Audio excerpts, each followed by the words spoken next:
میرے محترم دوستوں اور بھائیوں اور بزرگوں، السلام علیکم ورحمۃ اللہ تعالی وبرکاتہ۔ آج کل ہمارے ملک میں ایک عجیب قسم کی بے چینی اور اضطراب لوگوں کے دلوں پر چھایا ہوا ہے۔ ہر طرف سے حالات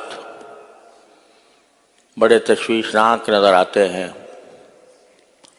عوام کے اوپر مہنگائی کا ایک طوفان مسلط ہے۔ ملک کے خزانے خالی ہو رہے ہیں۔ سیاسی طور پر قوم بٹی ہوئی ہے۔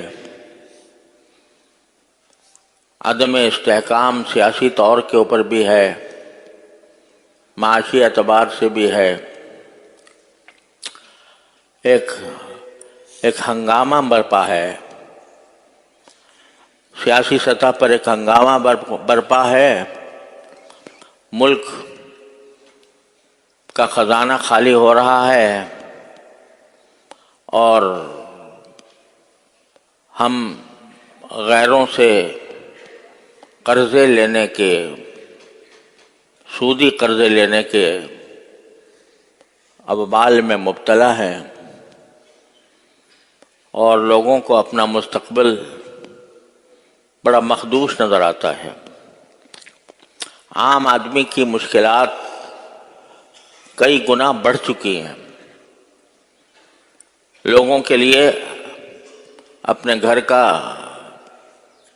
انتظام کرنا اور اپنے لیے روزی کمانا یہ مشکل ہو گیا ہے۔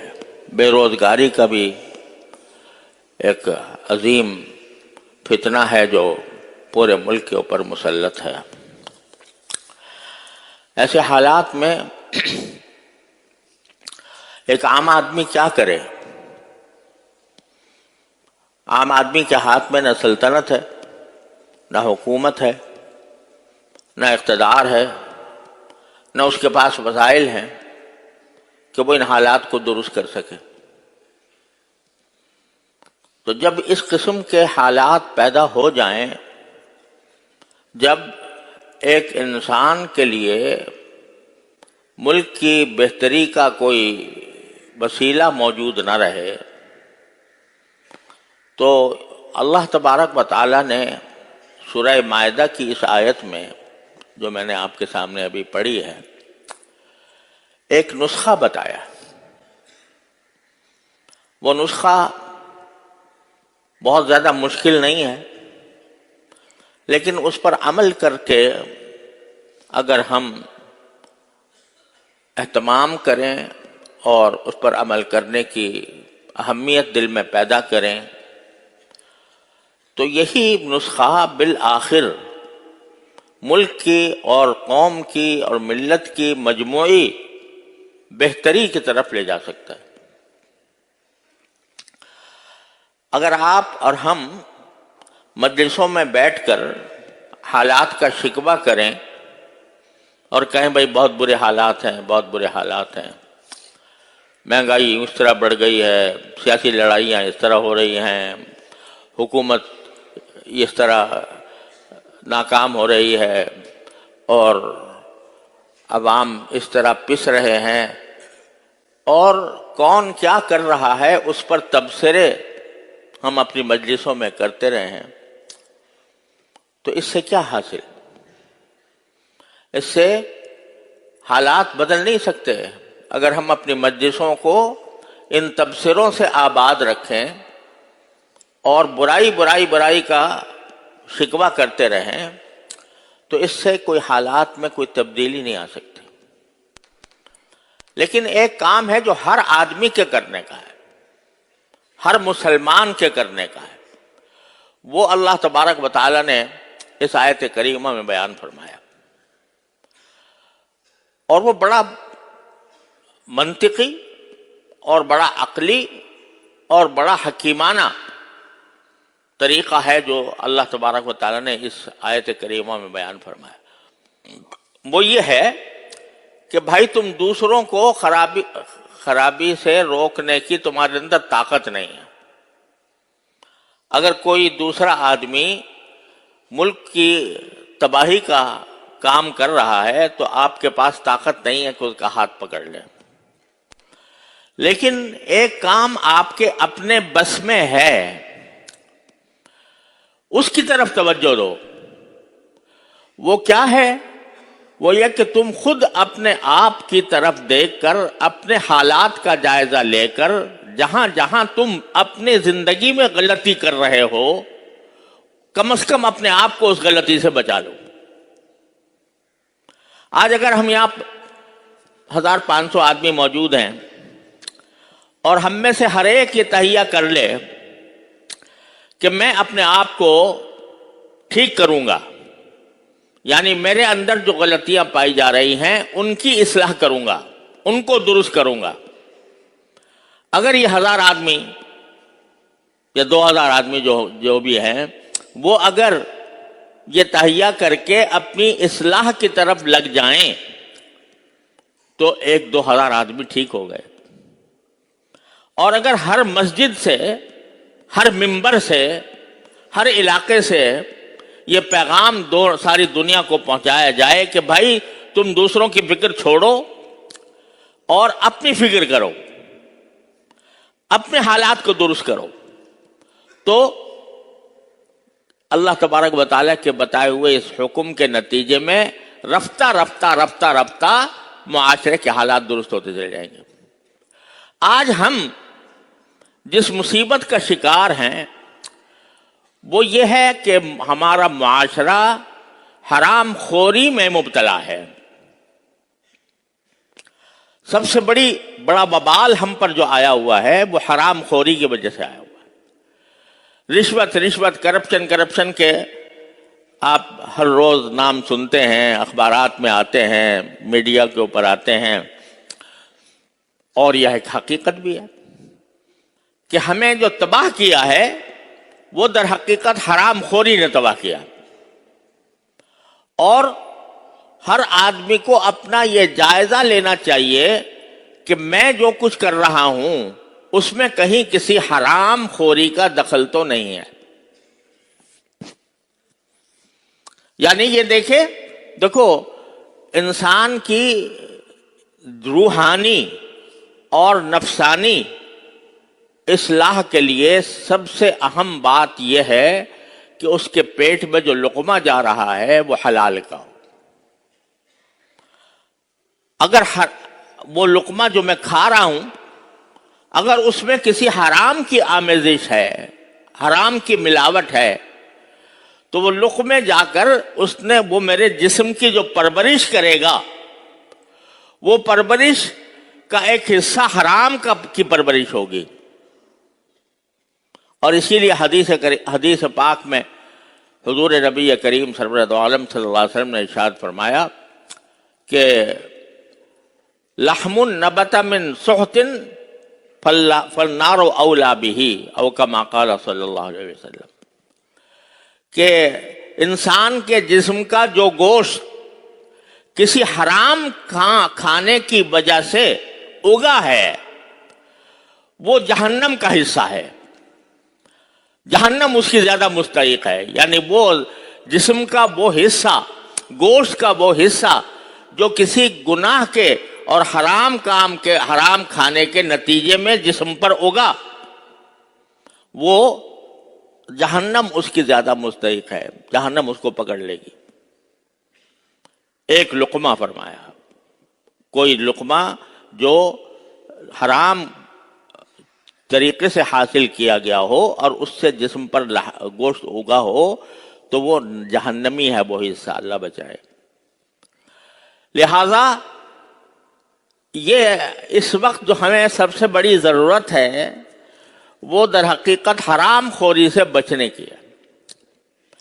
اچھا، بعض لوگ یہ سمجھتے ہیں کہ حرام خوری یہ ہے کہ میں رشوت لے کے کھا لی. یقیناً یہ حرام ہے، اور اعوذ باللہ ہمارے ادارے، ہماری حکومتیں، ہمارے محکمے، ہمارے دفاتر اس رشوت خوری سے بھرے ہوئے ہیں. کوئی آدمی اگر کسی سرکاری دفتر میں اس کا کوئی کام پڑ جائے تو وہ مہینوں چکر لگاتا رہے، بغیر رشوت دیے اس کا کام نہیں بنتا. یہ صورتحال بالکل عام ہے، پھیلی ہوئی ہے. اچھے خاصے نمازی لوگ، لمبی داڑھیاں رکھنے والے اور صف اول میں آنے والے، علماء سے تعلق رکھنے والے، اور ایسے لوگ جو تہجد گزار بھی ہیں، وہ اللہ بچائے جب دفتر میں بیٹھتے ہیں تو قصائی بن کر بیٹھتے اور لوگوں سے چاہتے ہیں کہ کسی طرح رشوت کر جتنا زیادہ سے زیادہ میں رشوت لے لوں اتنا ہی بہتر ہے. اس کام کے اوپر اس میں ان کو خیال ہی نہیں آتا. وہ تو ہم تو نمازیں پڑھ رہے ہیں، ہم تو مسجدوں میں جا رہے ہیں، ہم تو ذکر کر رہے ہیں، ہم تو تلاوت کر رہے ہیں، لیکن جو رشوت کا پیسہ لیا ہے اس کی طرف توجہ نہیں کہ جو ہم کھانا کھا رہے ہیں وہ حرام کھا رہے ہیں، اور حرام کھانے کی وجہ سے ہمارے جسم پر جسم کی جو پرورش ہو رہی ہے وہ حرام طریقے سے ہو رہی ہے. ہمارا گوشت جو اگ رہا ہے یہ جہنم کا لقمہ ہے، والعیاذ باللہ. اس کی طرف دھیان نہیں جاتا. بے شمار لوگ، ہمارے ایک بزرگ تھے، بزرگ ہی کہنا چاہیے، بڑے تہجد گزار تھے. حضرت والد صاحب رحمۃ اللہ علیہ کی خدمت میں آیا کرتے تھے اور بڑے بظاہر نماز روزے کے پابند، تہجد گزار، لیکن اللہ بچائے سٹے کے کاروبار میں ملوث تھے. کوئی نماز اور روزہ اور ذکر اور تلاوت ان کو اس حرام کام سے باز نہیں رکھ سکی. تو رشوت کا بازار گرم ہے ہر جگہ، ہر محکمے میں، کوئی شک نہیں کہ یہ بہت بڑا زبردست جرم ہے. الراشی والمرتشی کلاہما فی النار، قرآن کریم میں فرمایا. رشوت دینے والا بھی اور رشوت لینے والا بھی دونوں جہنمی ہیں، دونوں جہنم میں جائیں گے. پتہ ہی نہیں کس وقت موت آ جائے انسان کو، کسی وقت بھی آدمی اجل کا بلاوا آ جائے اور حساب دینا پڑے تو کیا حشر بنے گا، اس کی طرف دھیان نہیں. تو یہ بڑے بڑے گناہ تو ہیں ہی، رشوت ہے، سود ہے، دوسرے کے اوپر ظلم کرنا ہے. لیکن میں آپ کو ایسی باتیں بتاتا ہوں کہ جن کی طرف دھیان نہیں اور پھر بھی ہم حرام کھا رہے ہیں. مثلا ایک آدمی ملازم ہے کہیں، اس کی ڈیوٹی ہے 8 گھنٹے کی. وہ اگر 8 گھنٹے کی ڈیوٹی دیتا ہے تو تنخواہ اس کے لیے حلال ہے. لیکن اگر اس میں سے 8 گھنٹے میں سے کچھ وقت اس نے چرا لیا، دیر سے گیا، جلدی واپس آ گیا، یا بیچ میں اٹھ کر اس نے اپنا کوئی ذاتی کام کر لیا، تو تنخواہ کا اتنا حصہ حرام ہو گیا. اور قرآن کریم نے جو فرمایا ویل للمطففین، دردناک عذاب ہے ان لوگوں کے اوپر کہ جو ناپ تول میں کمی کرتے ہیں. ناپ تول میں کمی ہر چیز میں ہوتی ہے. اگر ایک آدمی 8 گھنٹے کا ملازم ہے اور وہ 8 گھنٹے پورے نہیں دیتا، فرض کرو کہ اپنے 8 گھنٹے میں سے اس نے 1 گھنٹہ چرا لیا، اپنے ذاتی کام میں صرف کر دیا، 1 گھنٹہ دیر سے پہنچا، 1 گھنٹہ پہلے اٹھ گیا، تو یہ 1 گھنٹے کی تنخواہ اس کی حرام ہو گئی. 1 گھنٹے کی تنخواہ حرام ہو گئی. اور جو کچھ وہ کھائے گا یا پیے گا یا بازار سے خریدے گا، اس میں سے 1 گھنٹے کے برابر جتنا بھی وہ کھائے گا وہ حرام کھائے گا. اور وہ لقمہ جو اس کے پیٹ میں جا رہا ہے وہ حرام کا لقمہ ہوگا، جس کے بارے میں سرکار دو عالم صلی اللہ علیہ وسلم نے ارشاد فرمایا کہ یہ جہنم کا حصہ ہے، یہ جہنم اس سے زیادہ مستحق ہے کہ وہ جا کر اس کو اپنے اندر پکڑ لے۔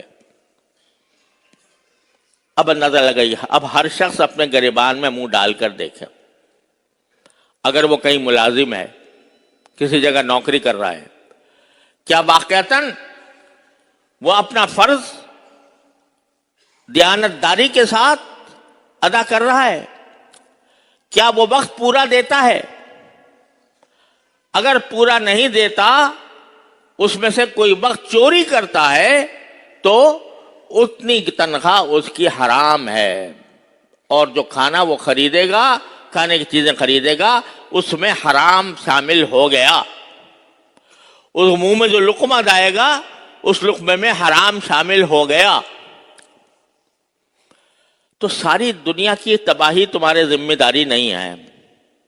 دنیا کہاں جا رہی ہے، کس طرح تباہ ہو رہی ہے، تمہارے اوپر اپنی ذمہ داری ہے۔ علیکم انفسکم، اپنی خبر لو۔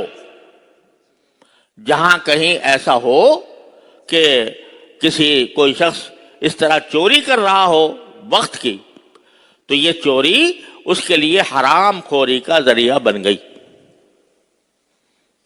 اب اس پر کتنے لوگوں کا دھیان ہے؟ اس پر خود ہر آدمی دیکھ لے کہ کتنا دھیان ہے۔ اگر اپنے وقت میں جو وقت میں اس کی ذمہ داری ہے اس کو اس نے ادا نہیں کیا تو حرام کام کیا، حرام کھانا کھایا، حرام تنخواہ لی۔ یہ ایک ایسی چیز ہے کہ جو ہر شخص کو اپنے گریبان میں منہ ڈال کر اپنے حالات کو دیکھنا چاہیے۔ ایک آدمی تجارت کر رہا ہے، تجارت کرتے ہوئے یہ رسول کریم سرور دو عالم صلی اللہ علیہ وسلم نے یہ ارشاد فرمایا کہ اگر کوئی شخص کوئی چیز بیچے اور اسے پتا ہو کہ اس میں کوئی عیب ہے، کوئی نقص ہے، کوئی کمی ہے، اور وہ بیچتے وقت خریدار کو اس عیب کے بارے میں نہ بتائے، بس بیچ دیا، سوچا اچھا چلو نکل گئی چیز،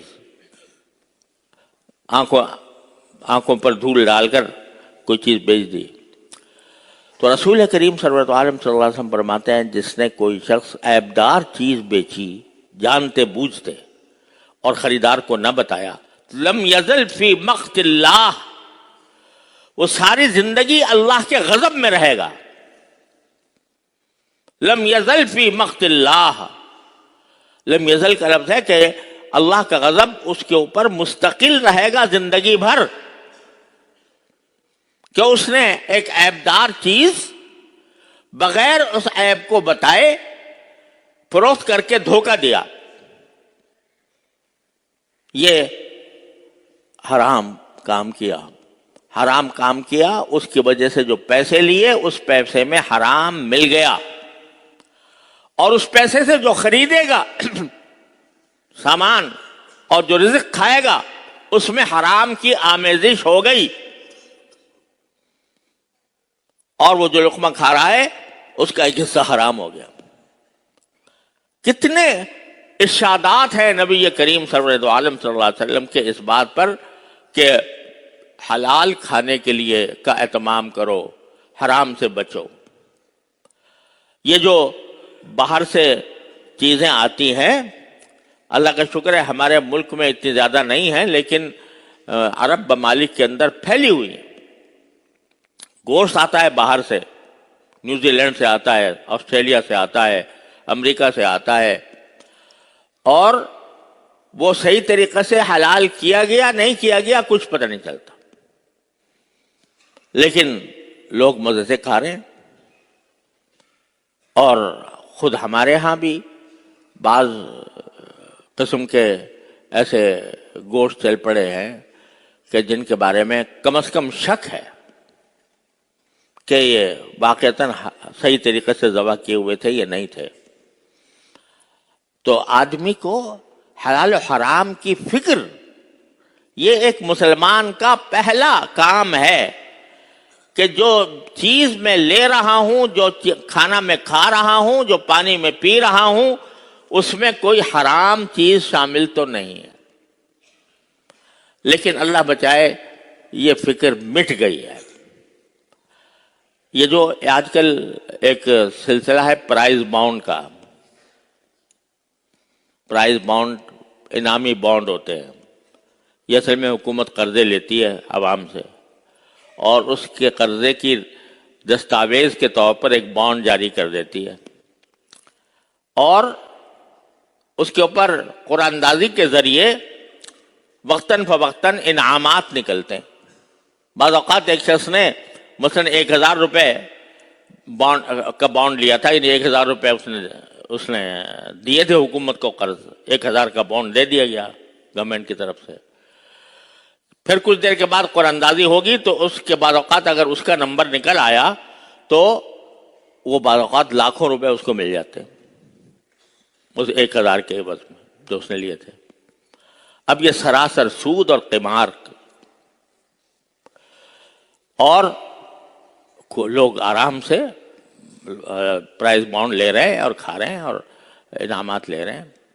مجھے اپنے ایک عزیز کا واقعہ یاد ہے کہ جب ان کو پتہ چلا کہ یہ انعام کی رقم جو ملی ہے حرام ہے، تو انہوں نے سوچا کہ بھئی اس سے کسی طرح جان چھڑائیں.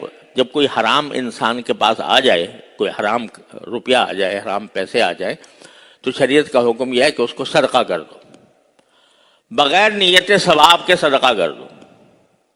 شریعت کا حکم یہ ہے. تو وہ خدا ترس خاتون تھیں، ان کو جب یہ پتہ چلا کہ یہ حرام ہے تو انہوں نے کہا کہ جی میں تو اس کو صدقہ کروں گی، کیونکہ یہ حرام ہے، میں حرام کھانا نہیں چاہتی.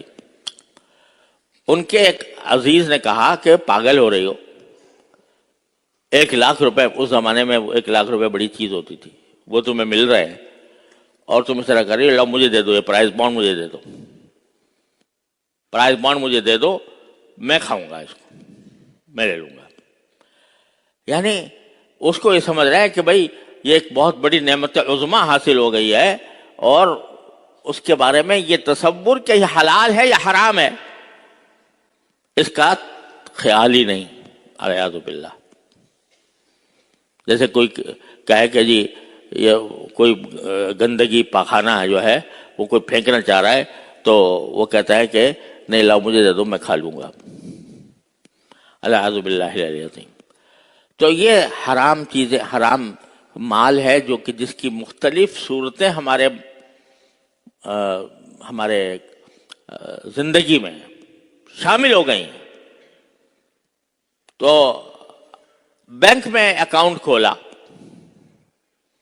اور سیونگ اکاؤنٹ میں پیسے رکھ دیے، سودی بینک میں. اب اکاؤنٹ میں پیسے رکھ دیے، اس کے اوپر کچھ نہ کچھ نفع آتا رہتا ہے. نفع کیا؟ وہ سود ہوتا ہے، سود ملتا رہتا ہے اس کے اوپر. تو کسی کو خیال ہے کہ بھائی میں نے اکاؤنٹ کھولا تھا، اس کے اوپر کتنے روپے مجھے سود کے ملے ہیں، اس کے اوپر کچھ پرواہ ہی نہیں. دیکھا کہ بھائی پہلے جب ہم نے داخل کیا تھا تو ہمارا بینک بیلنس اتنا تھا، اور سود مل کر اس کا وہ بہت زیادہ ہو گیا. سبحان اللہ، بڑی خوشی کی بات ہے کہ بھائی زیادہ ہو گیا، وہ آرام سے کھایا جا رہا ہے. کسی نے حساب رکھا، کسی نے حساب رکھا کہ بھائی کتنا میں نے جمع کیا تھا وہ میرا اصل تھا، اور جو کتنا میرے اوپر سود آیا ہے وہ حرام ہے، میں اس کو کسی طریقے سے اپنی جان چھڑاؤں اس سے. بہت کم لوگ ہیں، شاذ و نادر، جن کو یہ فکر ہوتی ہے. تو قرآن کہتا ہے علیکم انفسکم، اپنی خبر تو لو. ساری دنیا کا شکوہ کر رہے ہو کہ فلاں نے اتنا کھا گیا، فلاں اتنا کھا گیا، فلاں نے اتنا کرپشن کر دیا، فلاں نے اتنا کرپشن کر دیا. ارے تم نے کتنا کرپشن کیا؟ تم نے کتنی حرام خوری کی؟ اس کا جائزہ لے کر دیکھو. تو قرآن کہتا ہے بجائے اس کے کہ دوسرے لوگوں کی حرام خوری پر تبصرے کرتے رہو، ان پر تنقیدیں کرتے رہو، ان کو برا بھلا کہتے رہو، اس کے بجائے خود دیکھو میری آمدنی میں کوئی چیز حرام شامل تو نہیں ہوئی. اور میں کہتا ہوں کہ طلباء کو جو وظائف ملتے ہیں چھوٹے موٹے ہی صحیح، لیکن وہ اس شرط پر ملتے ہیں کہ جو مدرسے کے قواعد و ضوابط ہیں ان کی پابندی کریں. اگر مدرسے کے قواعد و ضوابط کی پابندی نہیں کرتے، جتنی خلاف ورزی کی جائے گی مدرسے کے قواعد و ضوابط کی، تو اس وظیفے کا اتنا حصہ حرام ہو جائے گا. لیکن دھیان ہے، فکر ہے، دوسروں پر تبصرے کرنے اور تنقید کرنے کے لیے زبانیں کھلی ہوئی ہیں، مجلسیں آباد ہیں، لیکن خود اپنا جائزہ لینے کی فکر نہیں ہے کہ میں کہاں اپنے آپ کو ہلاکت کے گڑھے میں ڈال رہا ہوں. قرآن یہ کہتا ہے کہ بے شک حالات خراب ہے، بے شک حرام خوری کا سکہ بیٹھا ہوا ہے، لیکن تم دوسروں کے حالات کو دیکھنے کے بجائے اپنی فکر کرو میرے رزق میں کہیں کسی حرام ناجائز چیز کی آمیزش تو نہیں ہو رہی. علیکم انفسکم لا یضرکم من ضل اذا اہتدیتم. اگر تم صحیح راستے پر آ جاؤ تو جو غلط راستے پر جا رہے ہیں وہ تمہیں کوئی نقصان نہیں پہنچا سکیں گے. الی اللہ مرجعکم جمیعا. تم سب کو آخر اللہ کے پاس لوٹ کر جانا ہے. فینبئکم بما کنتم تعملون. اس وقت اللہ تبارک و تعالیٰ تمہیں بتائے گا، کھول کھول کر بتائے گا کہ تم کیا کیا کرتے تھے. تو میرے بھائیوں اور عزیزوں، یہ ایک بہت ہی دردناک پیغام ہے جو اللہ تبارک و تعالیٰ نے ہمیں آپ کو دیا ہے کہ بجائے دوسروں پر تنقید اور تبصرے کرنے کے اپنا جائزہ لو، میں کہاں غلطی کر رہا ہوں. بعض اوقات ایک آدمی کا ایک عمل جو اللہ کی رضا کے لیے کیا جائے، اس کے انوار و برکات دوسروں تک بھی پہنچتے ہیں، اس کے انوار و برکات مستقبل تک بھی پہنچتے ہیں. نبی کریم سرور عالم صلی اللہ علیہ وسلم غزوہ احزاب کے موقع پر خندق کھود رہے ہیں. محنت یہاں ہو رہی ہے خندق کھودنے کی. سرکار دو عالم صلی اللہ علیہ وسلم اپنے دست مبارک سے خندق کھودنے کے لیے ایک چٹان کے اوپر کلاڑی مارتے ہیں. کلاڑی یہاں مار رہے ہیں، دکھائے جا رہے ہیں قیصر و کسریٰ کے محلات. یعنی اس جب چنگاریاں اڑی تو آپ کو قیصر و کسریٰ کے محلات دکھائے گئے کہ یہ آپ کے قبضے میں آنے والے ہیں. محنت یہاں ہو رہی ہے، نتائج وہاں ظاہر ہو رہے ہیں.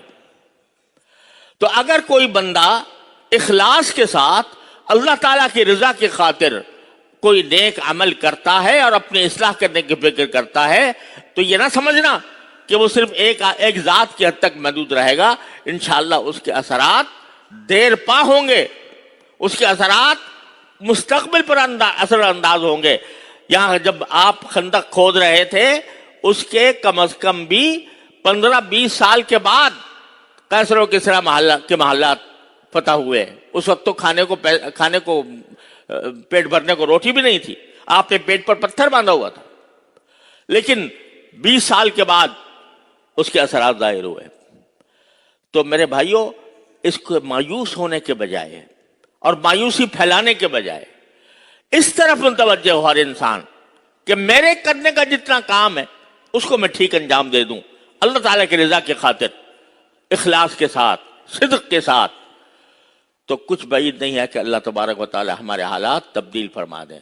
ما بقوم حتی یغیروا ما بانفسہم. اللہ تعالیٰ قوم کے حالات اس وقت تک تبدیل نہیں کرتا جب تک کہ وہ خود اپنے حالات تبدیل کرنے کے لیے تیار نہ ہوں. اللہ تعالیٰ اپنے فضل و کرم اپنی رحمت سے ہم سب کو اس پر عمل کی توفیق عطا فرمائے. وآخر دعوانا الحمدللہ رب العالمین.